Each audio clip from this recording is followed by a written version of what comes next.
Assalamualaikum warahmatullahi wabarakatuh. Alhamdulillah. Wassalatu wassalamu ala Rasulillah Muhammad ibn Abdullah. La haula wa la quwwata illa billah. Amma ba'du. Anak-anakku sekalian, kelas 11 Madrasah Aliyah Ping 3 yang dirahmati Allah Subhanahu wa taala. Kita bisa berjumpa di pagi hari ini tanggal 27 Februari 2021. Mudah-mudahan kalian dalam keadaan sehat selalu. Nah, sebelum kita mulai pengajian kita ini, mari kita baca suratul Fatihah. Semoga apa yang kita pelajari di pagi hari ini mendapatkan ridho dari Allah Subhanahu wa taala. Ila hadratin Nabi Mustafa Muhammadin sallallahu alaihi wasallam bisirril Fatihah. A'udzu billahi minasyaitonir rajim. Bismillahirrahmanirrahim. Alhamdulillahirabbil alamin arrahmanir rahim maliki yaumiddin. Iyyaka na'budu wa iyyaka nasta'in ihdinas siratal mustaqim. Siratal ladzina an'amta 'alaihim ghairil maghdubi 'alaihim waladdallin. Silakan kalian buka kitab hadisnya nomor hadisnya 114. Nomor hadisnya 114. Ya. Bismillahirrahmanirrahim. Babu imamatil 'abdi wal maula. Babu imamatil 'abdi wal maula. Imamati artinya pemimpin, al-'abdi budak yang belum merdeka. Al-'abdi budak yang belum merdeka. Wal maula dan budak yang sudah merdeka. Wal maula budak yang sudah merdeka. An Anas radhiyallahu anhu, dari sahabat Anas semoga Allah meridhoinya, anin Nabi, dari Nabi sallallahu alaihi wasallam, qala, bersabda, Isma'u, dengarkanlah oleh kalian. Isma'u, dengarkanlah oleh kalian. Wa ati'u, dan taatilah atau patuhilah. Wa inistu'amila, wa inistu'amila, sekalipun diperintahkan. Wa ini stu'amila, sekalipun diperintahkan. Habasyiyun, oleh orang Afrika. Habasyiyun, oleh orang Afrika, atau dulu yang dikenal dengan Ethiopia. Ka'anna, seakan-akan, ra'sahu, kepalanya atau rambutnya ya, zabibatun, kismis, maksudnya seperti kismis. Nah, di sini Rasulullah ingin berpesan kepada kita bahwa siapapun pemimpin kita ya, jikalau pemimpin itu mengajak kepada kebaikan kepada kita semua, maka kita harus dengarkan dan taati, kita patuhi. Sami'na wa ata'na, sam'an wa ta'atan. Sekalipun pemimpin kita itu dari orang Afrika, kata Rasulullah, yang Rasul gambarkan kepalanya seperti kismis, rambutnya seperti kismis. Selama tidak mengajak kepada kemaksiatan, maka kita harus taat dan patuh kepada pemimpin kita.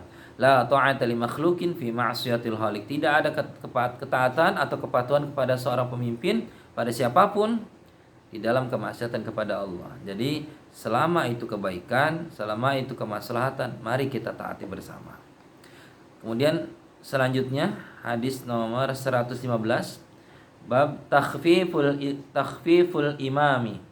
Takhfiful imami, memendekkan al-imami, imam, memendekkan bacaan maksudnya atau meringankan.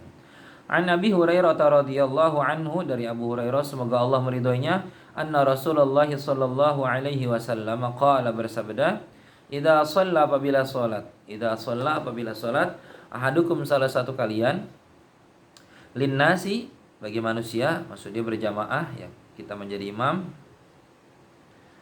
fal yukhaffif, maka ringankanlah atau pendekkanlah. Fal yukhaffif, maka ringankanlah. Maksud ringankan apanya? Bacaannya diringankan. Jangan terlalu panjang. Fa inna fihim, fa inna, sesungguhnya, fihim, pada mereka ya, dalam jamaah itu maksudnya ad-dha'ifa, ada orang lemah. Yang pertama ad-dha'ifa, ada orang lemah. Was-saqima, dan orang sakit. Ya, was-saqima, dan orang sakit. Wal kabira, dan orang yang sudah tua. Wal kabira, orang yang sudah tua. Wadal hajati, dan orang yang punya keperluan.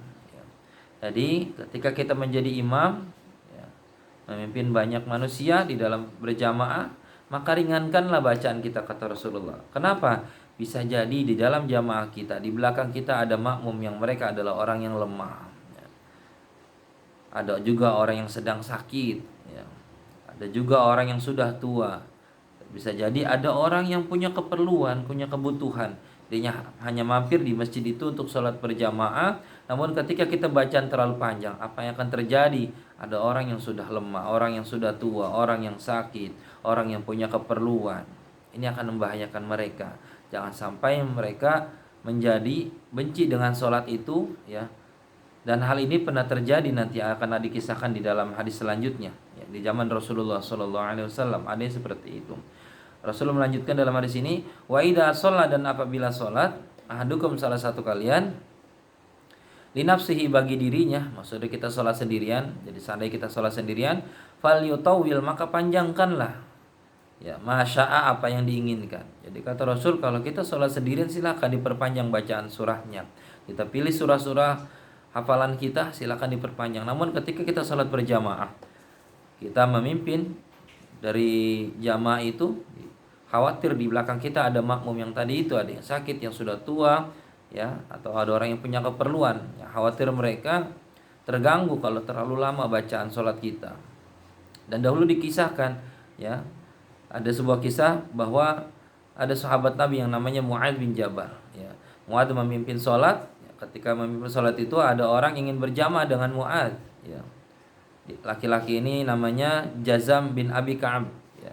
Ketika ikut berjamaah dengan Mu'adz bin Jabal, ternyata Mu'adz membaca surah yang cukup panjang, yakni surah Al-Baqarah, ya. Bahkan ada juga dibaca juga surat An-Nisa di dalam sholatnya. Padahal dia ingin jamaah dan ada keperluan, gitu. Nah, ketika begitu panjang bacaan sholat Mu'adz sampai di akhir, laki-laki ini mengadu kepada Rasulullah, ya Rasul, tadi Mu'adz memimpin sholat, bacaannya begitu panjang, seperti ini, begini dan begini. Kemudian Rasulullah manggil Mu'adz, ya Mu'adz, afatanun anta au afatinun. Jadi Mu'adz ditegur oleh Rasulullah SAW karena bacanya terlalu panjang. Ya Mu'adz, apakah kamu ingin membuat fitnah? Rasulullah sampai 3 kali bertanya demikian kepada Mu'adz bin Jabal. Jadi kata Rasulullah, seandainya kamu ingin memimpin sholat, maka bacalah, ya, seperti sholat surat Sabbihisma rabbikal a'la, wasyamsi waduhaha, wallaili idza yaghsha, dan lain sebagainya. Bacaan-bacaan yang tidak terlalu panjang, kata Rasulullah. Kenapa? Itu dia tadi di hadis yang sebelumnya, bisa jadi ada orang yang punya keperluan, ada orang yang sudah tua, ada juga orang yang sedang sakit. Inilah menjadi peringatan buat kita semua. Kalau seandainya kita memimpin sholat, bacaannya tidak terlalu panjang, surah-surahnya cukup surah-surah yang dalam juz amma atau surah-surah At-Takatsur sampai surat An-Nas, sehingga jamaah kita tidak merasa terganggu dalam sholatnya. Mudah-mudahan hadis ini bisa bermanfaat buat kita semua dan kita bisa amalkan dalam kehidupan sehari-hari, sehingga kita terus bisa mengamalkan sunnah-sunnah Rasulullah Sallallahu Alaihi Wasallam. Dari saya cukup sekian. Mudah-mudahan bermanfaat buat kita semua, ya. Kurang lebih saya mohon maaf. Assalamualaikum warahmatullahi wabarakatuh.